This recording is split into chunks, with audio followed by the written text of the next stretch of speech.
getting yourself in the perfect backswing position. The more neutral you can get this backswing, the better. Allowing my knee to kick in, allowing my pockets to move. So what you don't want to do is start the engines with your right arm. Really feel a lot of weight into my right thigh here. So that's how you start the first third of this backswing. Here it's really going to set you up for this club to drop in the slot from there. You're going to have more consistency. Hi everyone, welcome back to another video on the channel. Thank you very much for joining me. My name is Warren Bennett. Trev's enjoying the last bit of sunshine we got for today. And this video is all about, as you know, as you can see with the title, is getting yourself in the perfect backswing position. Well, there is no such thing, but if you can get yourself in a position where there's less to go wrong on the way down, where it's difficult to kind of change, you're going to have more consistency. So getting yourself in this position, and these key ingredients I'm going to tell you, is going to set you up for hopefully a little bit more consistency, that's for sure. So just before the last bit of sun goes behind the cloud, which is just starting to go behind the sun now, as you can probably see, I'm going to get the back camera set up and we'll get going. Okay, so just as I thought, the sun's gone behind the cloud. So I think that's the sun for now, for today, but hopefully it'll be clear enough to get a video done by the end of the day. So if you've got any kind of visual of any golf swings, men or ladies, you're going to know, like professionals, you're going to know and see that there's a lot of different backswings. Oh, that was heavy out there. You know, ranging from very standard classic backswing, I'd say Tiger Woods or Nelly Korda or someone like that, to going back now, like an Eamon Darcy or Jim Furyk, more recent times. So it's not the end of the world, but I would say these professional golfers hit hundreds and hundreds and thousands of golf balls and probably hit millions of balls in their time practicing. So they found a way. Say Jim Furyk, he's found a way to get that club back to the ball. You'd say Bobby Jones or Ray Floyd, or I'm not sure whoever takes it inside and over. They find a way to get this club back to the slot. They haven't got any extremes, but their backswing might be. Let's say Jim Furyk, his backswing is an extreme, isn't it? And it follows not the norm. But I would say for the club golfer, I would say the more fundamental you can get your swing and your backswing, I would say the easier it is to then blend in the proper downswing. If you're putting the backswing into a position where you're going to need to make some compensations, that's always a little bit more inconsistent, because if you're, say, like the standard golfer, especially in the UK, that probably doesn't practice a lot, or once or twice a week at best, and that would be only maybe a bucket of balls before they go out, or a bit of network, is they're not going to have the practice time to kind of blend up this kind of exaggeration. So the more neutral you can get this backswing, the better. What are the ingredients to this recipe you need? Now obviously there's going to be lots and lots I could delve into, but I'm going to give you the main stuff. So I'm going to say number one is you're looking for a little bit of coil. You're looking for your belly button to coil, not just your shoulders. You're not looking for a shoulder move off the ball. You're looking for a bit more belly button. So it's pretty much everything, but I would say I focus more on my belly button movement, allow my hips to move. So both my hips are kind of pointing 45 degrees at the top of my backswing. I'm not keeping my hips stationary. So basically I'm allowing my knee to kick in, allowing my pockets to move, and I'm just doing that. So that's the exercise that you can do. You can put it in your belt buckle, your belly button, and you can make a little twisting motion like that. That's basically as far as the coil goes. After that, your shoulders take over. So I'm going to go into a little bit more detail later. A little bit of weight is going off my left leg and onto my right, but mainly because of the movement of my pockets, there's weight more on the back of my leg here, and there's no weight going on the outside of my shoe there on my way back. And a good little barometer is if you know you've gone too far, you're going to feel it in your foot. So if I over rotate, now I'm going to start straightening my leg, and weight is going to start going on the outside of my shoe there. So there's some weight going into my heel slightly, but it's not going on the outside of my foot. There we go. So there's a little bit of coil is number one ingredient. So from there, you're doing it with a still head. You're not doing it with a head that moves around. So my head does not want to go over to my right shoe. My head's going to stay completely stationary. That doesn't mean it doesn't move. You can see my cap is starting to move over to my right shoe. It doesn't stay completely stationary because my range of motion will be too limited. So it's allowed to move. That's exaggerated. That's why the best players in the world back in the day, they actually moved their head before they did it. Hogan, Nicholas, Faldo. So there's a twisting, I think Tiger did it. So there's a twisting of the belly button and allowing my head to stay nice and still. And that is throughout the whole backswing, by the way. So it's a twisting without anything happening yet to these wrists. So you're keeping it nice and passive with the hands, keeping the club looking at the ball a little bit longer than you think. Okay, so you're not allowing this club to go around on the arc yet. So you can do that little exercise of coil, head, club face.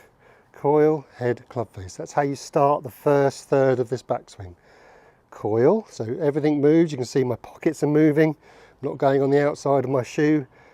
My head's staying nice and stationary, and my club is staying nice and passive, which is still outside my hands. It's a little bit exaggerated, but once you start moving, this will start kind of arcing and you won't realise it. So I'd rather exaggeration on the outside, like I did with a video a few weeks ago.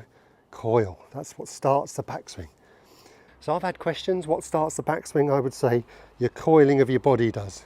Keeping everything nice and passive, and there we go. So that's the first third. Right, so from this position, what takes over from here? So I'd say it's a movement of your shoulders. You can see it's not a big movement at all, because that's all you need. So just to finish off this backswing, and then from here it's a hinging of your wrists and a movement of your arms. It's a hinging of your wrists and a movement of your arms. And you're looking for the top of the backswing position to be in this coiled position here. My shoulder is under my chin, and at the top of the backswing you can see from here my left arm is across my body a little bit more, but it's not behind my shoulder, as you can see here, my hands. So you're looking for your hands to be kind of level with your right shoulder as you look back there, and my left arm to be on plane, which means it's going around my right shoulder. Okay, so that's a little bit to think about, obviously. Trev's still trying to be friends. Okay, so let's give that a go. So coil, keeping everything stationary, a little bit of turn, hinge, arm across me.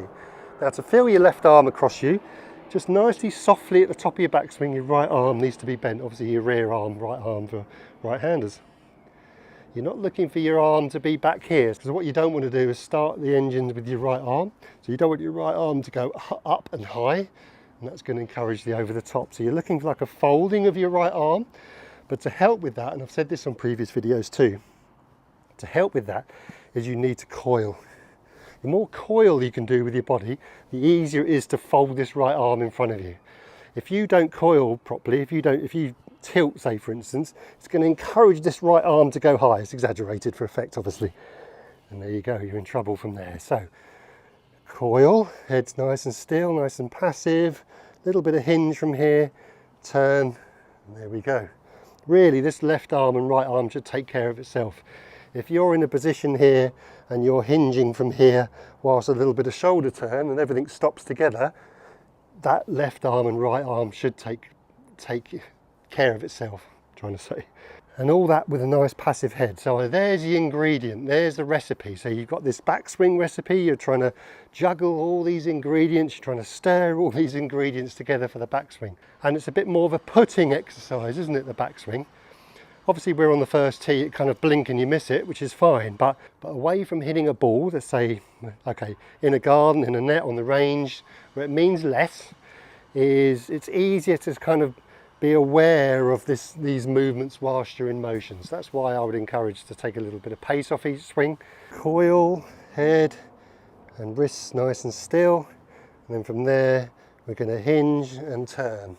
So from here, at the top of my backswing, I can really feel a lot of weight into my right thigh here, and my bum here at the back here. Weight's going a little bit more into my heel than toe. So you can see there, I can kind of lift up my toes, quite light. I'm not on my toes here, and I'm definitely not on the outside. So I'm keeping everything nice and still there on my legs. So the weight's going straight through the middle of my right foot. It's not going on the outside. Really important that you don't want weight going on the outside of your right shoe at all. And you can just do practice swings like that. So you can gel, so you can stop, hinge, continue the turn. And then the benefit from this position at the top of the backswing and this hinging and arm position being correct, I've got natural width. So you're looking for a little bit of room at the top of your backswing from your elbow to your body. You don't want your elbow stuck inside and touching your body at all, because then it's got nowhere to go on the downswing. That's really important. And to help with that, this coiling and this kind of one piece takeaway takes care of that, because all of a sudden I've got nice natural width. Then from here I'm hinging and then just keeping it nice and short really, because my hand position is nice and short, which I really like, but the club is behind my head. Here it's really going to set you up for this club to drop in the slot from there. Less to go wrong, really important. You can see that from the behind view. Twist, you can see my arm and club are in this position. All I have to do is drop the club down here. It's allowed to drop down. If I was in a position like here, I can't drop down, so I'm going to have to come over. Or if I'm up here, my arm's high, or it's collapsed, got nowhere to go, and it's going to have to kind of get thrown out under speed. So if you find yourself in some funny positions at the top of the backswing, doing anything new is always going to feel difficult and different. But stick with it. Stick with these guidelines. Obviously there's more, but twist, remember, head nice and still, hands haven't done yet. If I've got a logo on my glove, it's still pointing kind of towards the target. I haven't let it open. Really important that. Keep it nice and static. Beautiful, nice and passive. From there, it's a hinge up. And then from there you can kind of not let it go, because obviously you've got to get moving, but you're going to be in a position where there's going to be less to go wrong, that is for certain. And that's what it's about. Now from here you can blend it up nice and smooth, hinge, turn. You can either do some swings that kind of, not an advocate of this, but if you want to stop at the top and feel this position, by all means. So coil, head nice and still. From here you're hinging, a little bit of turn. You can see that halfway back position, there's not a lot to do from there. That's the advantage of having a nice wide first third of the swing. Introduce a bit of hinge here, and that is now your top of the backswing position. All I have to do is twist and continue my turn. That halfway down is my top of the backswing position. Wide. The club head is behind my head, so I've got natural length, but I'm nice and short with my arm swing. That's going to be a real kind of base to now get your hands and arms in the slot on the way down. Okay, so this is what you can do. So 3 balls. Okay, number 1, I'm going to do 2 out of 10 speed. Coil, nice and passive, hinge. Probably a little bit more, a little bit quicker than a 2 out of 10 swing. This one's going to be kind of half swing. Speed. Just do a practice. Keep it like that, keep it like that.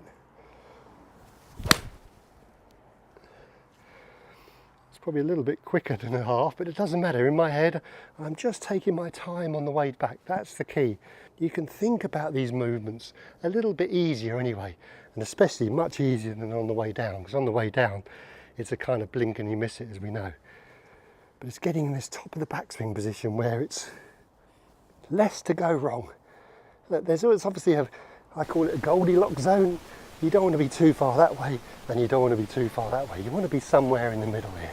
From here, you're in the position, if you haven't swayed off the ball, you're already coiled. So if you've coiled and turned a little bit with your shoulders, you're in a position here where even if your shoulders are a bit quick from the top, you've got more chance for this club to drop in the slot. Beautiful. Okay, let's give it my best shot. It's giving you the best backswing I can. Coil, nice and passive with my hands, head nice and still, hinge and turn. Okay everyone, so like I said at the very start, every backswing is different. But if you can give yourself the best opportunity for success on the way down, there's less to go wrong. And for me, that's always going to be a bit more consistent. So what you're looking for on the way down, you're looking for a few elements that I've talked about in many videos. But if you can deliver that from a position of kind of a little bit more neutral at the top of the backswing, especially this position of width, without being forced width, that's going to give the club much more chance to kind of swing down to the ball without any corrections really, and that's going to be always a bit more consistent and a little bit more powerful and a little bit more speed hopefully as well. Okay everyone, so just about held on to the last bit of sunshine of the day, and we bid you farewell. And if this is a video that you like, please hit the like button And if you haven't been here before and you'd like to subscribe, I'd love you to be part of the community. What that does is I upload the odd bonus video during the week, and if you subscribe and I think hit all the bells or whatever it is, you'll get notified of a video coming on, so you won't miss it. And obviously from my perspective it helps the channel enormously too, so thank you very much in advance. Okay everyone, so you might have seen both dogs walking around behind me, and so from them and myself, have a great golfing week. Hopefully it's sunny where you are, and we'll see you next time. Cheerio.